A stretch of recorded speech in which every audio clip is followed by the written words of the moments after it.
Hello everyone, welcome to the channel, and I am here for an album review for you guys. Now for this review, I'm going to be reviewing The Astonishing by Dream Theater.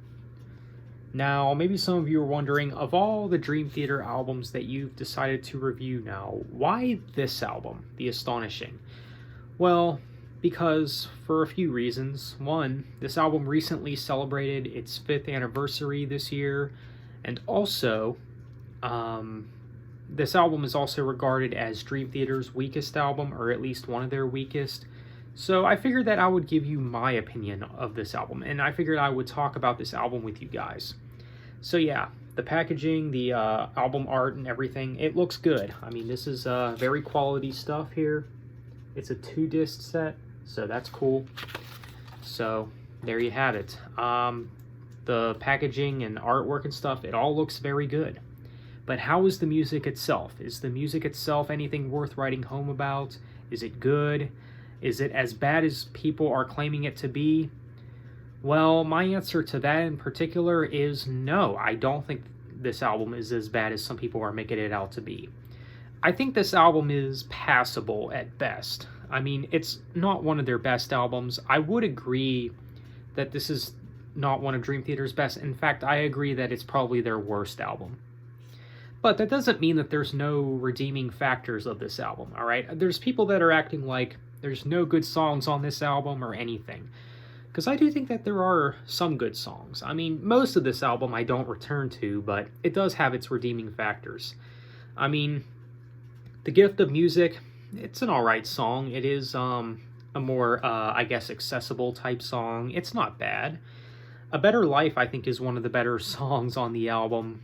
As well. I mean, I think I'm just really intrigued by the melody of this song, between James LeBrie's vocal delivery and the instrumentation, you know, complementing his vocals and all that. And I just really like the way the song flows and how it kind of builds up, and it's a really good song. This is a song that isn't really brought up enough by Dream Theater fans.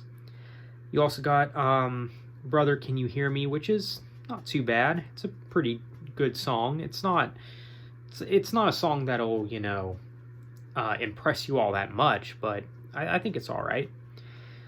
Then we got A Life Left Behind, which is another one of the better songs on the album. This song, it's probably top 3 favorite songs on this album to me. I don't know what it is about this song. I think it's just maybe the melodies or the flow and structure of this song. I'm not sure what it is. It's just really good, though.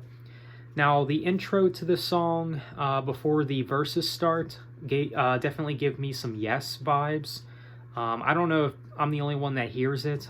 Like, it maybe sounds like something that Yes would do. Maybe, I don't know if it reminds me of like Tempest Fugit from Yes or something. I don't know if anyone else hears it. You let me know if you hear it though. But yeah, I kind of hear some Yes in the song, A Life Left Behind, and I also really like James LeBrie's vocals in that song. It's just really well done. Chosen is probably another favorite of mine on the album. This is more of a ballad, and you know, with some ballads they can be really impactful and really fun to listen to, or they can be very cheesy, but most of Dream Theater's ballads I would not say are cheesy, I guess. I actually really like this song, Chosen. I think it's maybe one of their best ballads. I mean, probably not top 5, but maybe top 10 favorite ballads from Dream Theater. I really like this one.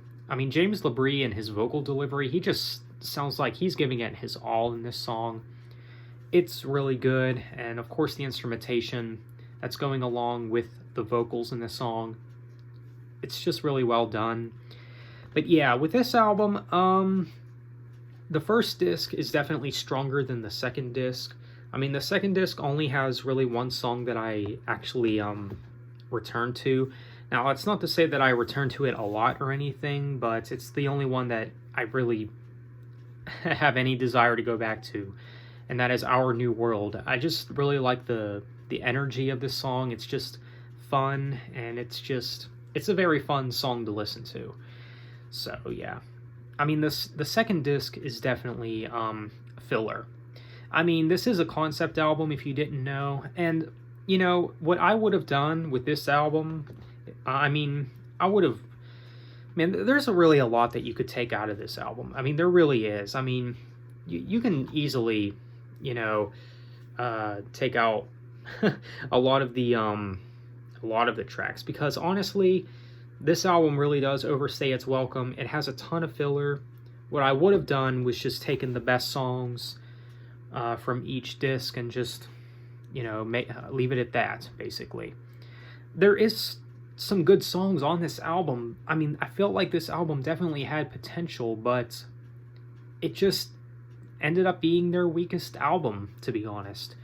But it does have its redeeming factors. It has some good songs. I mean, some songs that I would say are worth checking out are A Life Left Behind, A Better Life, Chosen, and Our New World.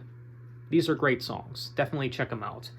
So there is some good songs on this album, but this is not one of those albums that, you know, you want to just, you know, listen to all the way through, especially if you listen to both parts of the album. I mean, that's just insanity. I mean, it has a ton of filler. It overstays its welcome. It's unnecessary. So yeah, it's their weakest regarded by a bunch of people, and understandably so. Now, even though I think it's their weakest, I don't think it's all bad. I mean, the musicianship and everything, I mean, all of that sounds good, you know, and all that, but some of it also does sound kind of average, like kind of just filler. Like I said before, this album just has a ton of filler to it. They just could have done better. I'll just go ahead and say that. So, The Astonishing by Dream Theater, is it all bad? No, but I do think it is their weakest album. So as a score, I'll have to give this album probably either a 5.8 or a 6 out of 10. Yeah, it's an above average album, I would say. Not as bad as people are claiming it to be, but it's still their weakest album. All right, so that's my thoughts on The Astonishing from Dream Theater. So there you have it. That's my review. So let me know what you guys think of this album. Do you guys not like this album? Do you like this album? Do you also think it's not as bad as people are claiming it to be? Is there a few redeeming factors to this album that you can think of? Feel free to let me know in the comments. So with that being said, thanks for watching. Have a nice day and take care.